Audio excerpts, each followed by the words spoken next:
What is diastatic power in malts for homebrewers? Imagine trying to make a perfect beer and wondering if your grains will fully convert their starches into sugars. That's where diastatic power comes into play. It's a way to measure how strong a malt's enzymes are. These enzymes, mainly alpha amylase and beta amylase, are made during malting and are essential for breaking down complex starches into simple sugars. These sugars are what yeast eats to produce alcohol and carbonation. When you're developing recipes or working on advanced brewing techniques, knowing about diastatic power helps you plan your mash better.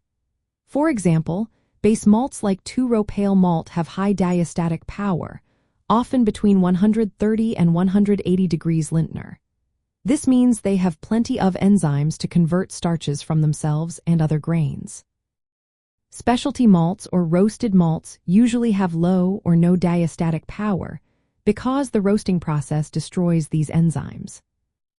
If you're using a mix of grains or adjuncts, understanding diastatic power ensures you add enough high-enzyme malts to get complete conversion. Without enough enzymes, unconverted starches can cause haze or off flavors in your beer. For most homebrewers, aiming for an overall diastatic power of at least 70 degrees Lintner in your grain bill is a good rule of thumb. If your recipe includes many specialty malts or adjuncts, you should increase the amount of base malt to supply enough enzymes. To figure out the diastatic power of your malts, check the packaging or supplier information. It's usually listed in degrees Lintner.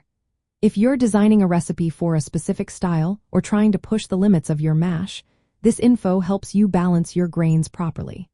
For example, if you want to brew a beer with a lot of specialty malts, you might need to add extra base malt to make sure all those starches get converted.